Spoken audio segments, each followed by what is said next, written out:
If you're here to follow us on all of our social media platforms, kindly do so at Our Impact TV and Our Impact TV UK on Facebook, Twitter, Instagram, LinkedIn, and on Periscope. Also, you're welcome to join our YouTube family. All you have to do is subscribe to our YouTube channel and click on the notification bell to get notified of every episode of Tea or Coffee that we put out there just for you. Now, moving on, like Wuraola would always say. The social media is a place where you get new things, you see new stories, new information every day. Now, just yesterday, I saw a very interesting tale, and I feel like it's worthy to be shared because for me, when it comes to stories, most especially emotional story, I feel like it's the moral lesson behind each story that matters the most. Now, for this particular one, it's actually called An Emotional Mistake, and I would like to read it out so you can also follow. Okay. And this says, while a man was polishing his new car, his 6-year-old son picked up a stone and scratched lines on the side of the car. In anger, the man took the child's hand and hit it many times, not realizing he was using a wrench. At the hospital, the child lost all his fingers due to multiple fractures. When the child saw his father, with painful eyes, he asked, "Dad, when will my fingers grow back?" The man was so hurt and speechless. He went back to his car and kicked it a lot of times, devastated by his own action.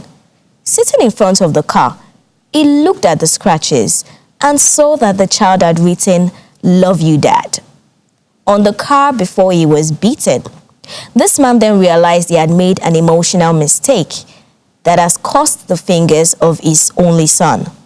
Anger and love have no limit. Choose the latter so to have a beautiful, lovely life. Now, there's still one more paragraph to this particular story, but I want us to banter a bit about the last sentence. Anger and love have no limit. Do you feel that anger and love have no limits? I think anger and love have no limits. Okay. I think with these emotions, you need with emotions generally, whether sadness or anger or love, or happiness. We need to learn how to place a cap on these things.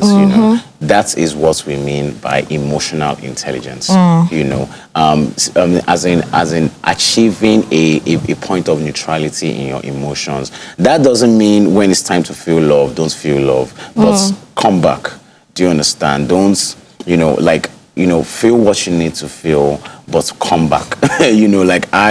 Water it down a bit, because I honestly believe anger and love have no limit. Now, anger and love in particular are very strong emotions. When you are angry, you see red, you are not thinking clearly, for instance, and then you pick up something like we saw in the story, and then you hit your child's hands in the mask, or in the light of trying to discipline this child, you have broken his finger, So, and same thing with love, when that's where we hear statements like love is blind. Because that's why we hear statements like that, because you can love somebody to the point where you see their red flags, but you choose to ignore it. You see their bad behavior, you see their bad habits that from onset you said, for instance, a girl has said, "I'm never going to date a guy that smokes cigarettes," right? And then you find this guy and you're like, "Oh my God, he's so fine. Oh my God, he's so intelligent." And then you're head over heels over this particular person, but he smokes cigarettes. But because you're head over heels, or this particular girl is head over heels over this guy, she ignores all of that. Do you understand? So, and that is what I mean by love has no limits. These emotions have no limits. It is down to us to place a cap on it, really. What do you think? So I feel, initially when I read that, I felt like, okay, so anger and love, I feel they should have limits. But now that you've, analyzed the whole thing like this, I would say, like you said, it is down to us to put a control when necessary, before it ruins us. Because yes, there is a certain way, when you are angry, you tend to do a lot of things. Like you said, all you see is red light, red light, red light.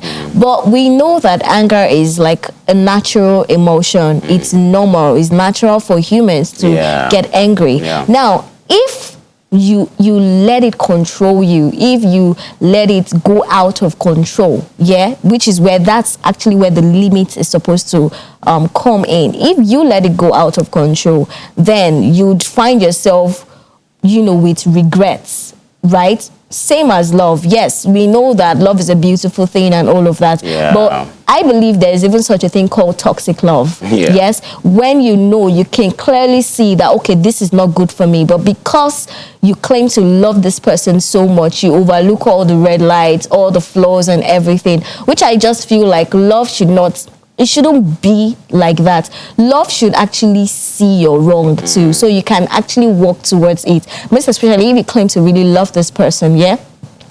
It is not in your place to want to change whomever this person is, but at least you can talk to this person, do your part. And if you see the person is not listening, you walk away. That is where the control has to come in. That is where you have to place a cap on those emotions. So basically, yes, they have no limits, but as humans, as individuals, we can actually control them if we put in a lot of effort and we are mindful. I mean, it's not easy. It's not easy really, but I mean, it can still work. So moving forward, the last paragraph of that story says, according to a quote by Lao Tzu, watch your thoughts, they become words. Watch your words, they become actions. Watch your actions, they become habits. Watch your habits, they become character. And watch your character, it becomes your destiny. Even the Bible, I'm not trying to be spiritual right now, but even the Bible says, out of the abundance of the heart, the mouth speaketh. So it's what you have in your heart, what you keep nurturing, what you keep feeding, that's what would come out as words. And now, if what you have in your heart, they are negative thoughts, be it to yourself or to other people around you, right? That is what will come out of your mouth. Now, your words will form your action, because it is what you say often to yourself. Remember that conversation we had on positive affirmation? It is what you say to yourself every time. You are who you are. You are what you tell yourself every day. Now, if you constantly tell yourself that you are not good enough, your action would depict that statement that you continually tell yourself. Yes, you start noticing that everything you do will be in line with you not being good enough. Do you understand? Even if you can change it, it will be in line with you not being good enough. Now, if you continue like that, it will become an habit. Now, I feel habits are not your real self. It is something you just picked up. It is very easy for me to imitate you, right, and call it a habit. It is very easy for me to try to basically just pick up random habits everywhere. But do you know that it can be a part of me the moment I accept it totally, and the moment I continue to display that habit? When it's a continuous thing, that is when it becomes your character. Do you understand? I mean, when people know you as an individual and they see that, okay, there are some certain things that you don't used to do before, they will say, oh, Ade, I feel like this new habit you just picked is really, really wrong. Do you understand? But over time, when you continue with that habit, do you understand?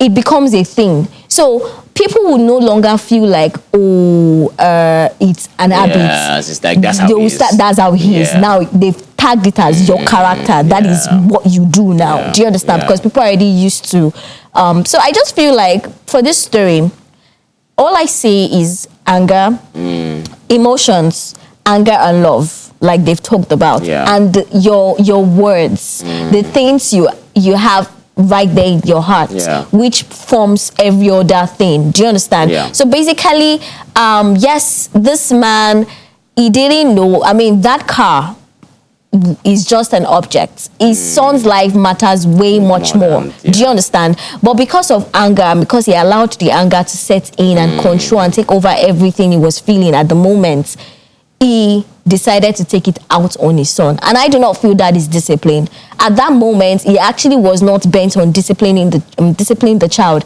All he was thinking about was his car, and then he did not even know. He used the wrench. That's like a spanner, if I'm correct. It's what big. They use in tightening a bolt. Exactly. So you can imagine you using that on your child. There is no...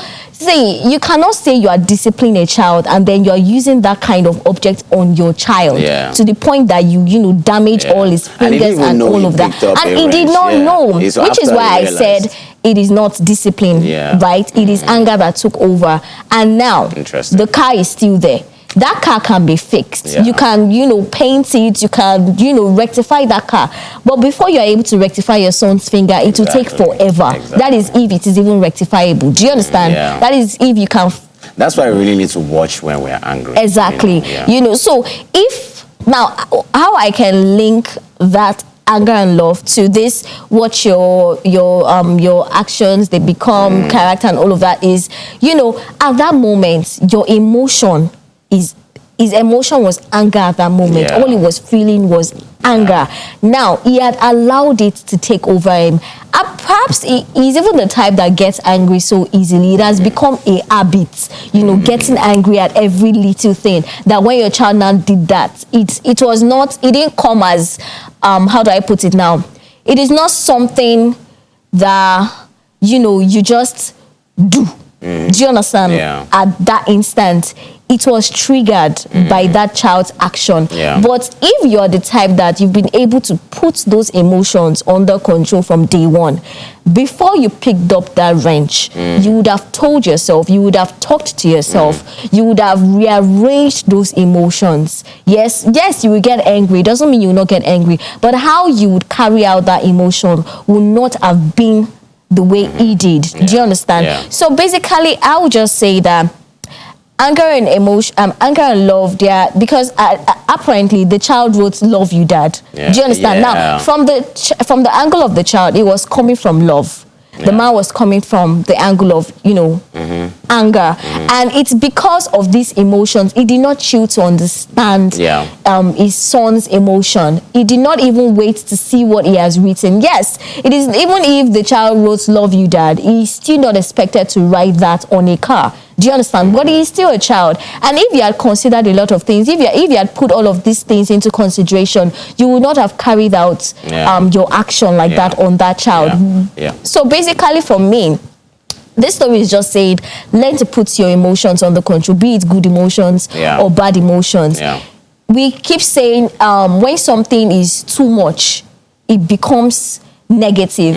Even love, when you are I love this person, and you are not waiting to see this person's flaws, you've allowed your feelings to cloud your judgment. Do you understand? It will start to affect you. That love that you claim to really, really feel can become toxic even to you as an individual. Do you understand? So basically, anger, love, and every other emotions that was not stated here, these are emotions that as individuals we will definitely feel. Sadness, anxiety, fear. But when we allow all of these things to cloud our judgments, when we allow all of these things to cloud our senses, do you understand? It becomes a thing of regret. So we should learn to put all of these things under control. And I feel for the last paragraph of this story, basically it's saying watch what you nurture on the inside, because what you nurture on the inside, by the time it comes out, it will form every other thing. It's like a reflection of every other thing that you've been thinking about. And by the time you start to work on it, by the time you start to display, for lack of a better word anyways, you would see that it's a reflection of what you've had inside. So whatever action, whatever decision, whatever choices you've made based on your emotion, it's because of how you've been nurturing those emotions right from the onset. So in poetry and hymn writing, I want to relate something. So there's one of my favorite devices in poetry and hymn writing is this word called Selah. Selah, so Selah, when you see Selah in a poetry, it actually means pause. Pause. As in pause. Take a pause. Take a pause. But it's much more deeper than that. And it's through research I realized this. So Selah in poetry and hymn book isn't just pause, but it's saying pause and think. Pause and reflect. So don't just, it's a literary device in this particular. I think it's also used in the Christian Bible. It's also used in the Christian Bible. So when you come across the word Selah, it's not just telling you to pause. It's telling you to pause and think. So, for instance, you're reading a poetry and then you've seen 3 lines and it says pause, and you see Selah. It's telling you pause and think about the 3 lines that you've just read.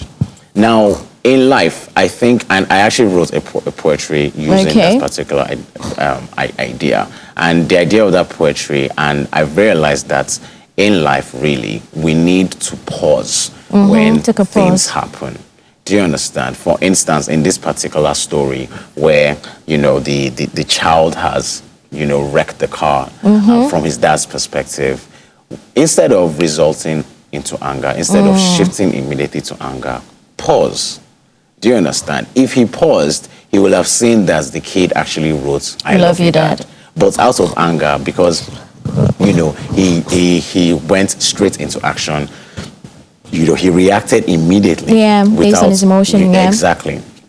He missed that part where he didn't see what his son had read. I find that when we come across things, when things happen in our life, it really does pay to pause, as in relax. Don't just decide. Relax, pause, examine what is going on, and then make a decision. Examine what is going on, and then decide how you are going to move. And that takes us, you know, into our next emotional mistake, quote unquote. And this is actually by Rebecca Ians, all right?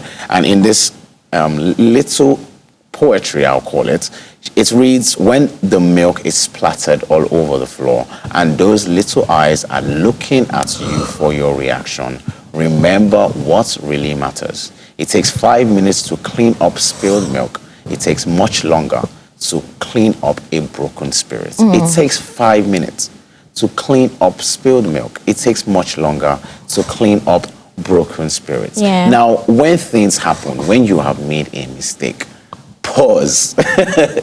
You understand? Because when you made a mistake and then you are just like, you know, you're just taking all of that into your head, like, oh, my days, I really messed up very bad. Yeah. You understand? Like, oh my gosh, how am I ever going to redeem myself? Oh my gosh, what is dad going to say? Oh my gosh, what's my husband going to say? Do you understand? All these kind of things. What is society going to say? What are they going to say at work?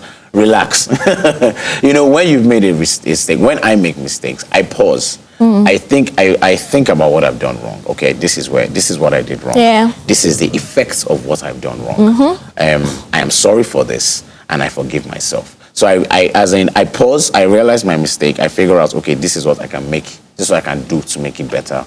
I forgive myself for said mistake, and you move forward. You need to pause, reflect, and then move. You know, you can't just be moving with the emotions. You understand? Yeah. You know, it pays to think before you speak. It's before mostly, you act, before you do anything. You know, I think it pays even much more to think before you act, you know, because as in it pays for you to think before you act for the other person, for other people around you. But I think even more importantly for yourself, for your mental and emotional states. Because when you start to take all of this, like, you know, earlier on the show, we're talking about overthinking. Yeah. That can result into anxiety. You know, when you start to, like, think over these things much longer than you're supposed to do. Yeah. You know, as in, when I'm talking about making a mistake. Yes, yeah. You know, you pause, you reflect, you think, and you move. You don't stay there thinking.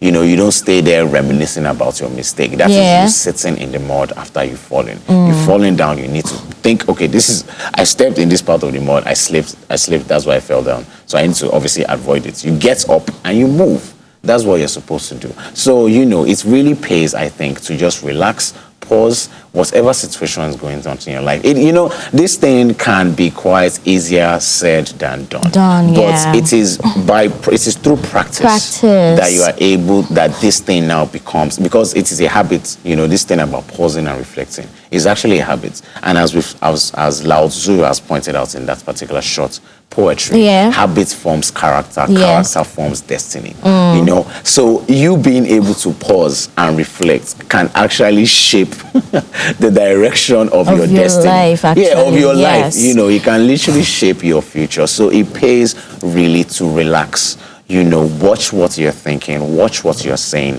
especially to yourself. Yeah. You know, especially to yourself, saying things like, oh, I'm not worth it. You know, the word I was looking for with the human resource story we took earlier was actually imposter syndrome. Okay. You know, this thing Imposter about having syndrome, imposter yeah. syndrome, like, oh, I don't belong, I'm not supposed to be here. No, you are supposed to be, even if you are not qualified to be there, that you are there, learn the job very quickly so that you are not causing headache for your other colleagues. But, you know, don't feel like, oh, it's by mistake I'm here. No. Life happens by chance to everyone. You know, chance happens to everybody. You know, so that you are there is not a mistake. You are there for a reason. You're probably there for somebody. Do you understand? So you need to be there completely, all right? Overthinking, all this anxiety, you know, when you've made a mistake, think about it. Have a plan to move forward and correct that mistake. With what we have said about emotions as well, you know, and with anger and love, you know, these emotions can have no limit sometimes. It is you that has the responsibility to place a cap on your emotion.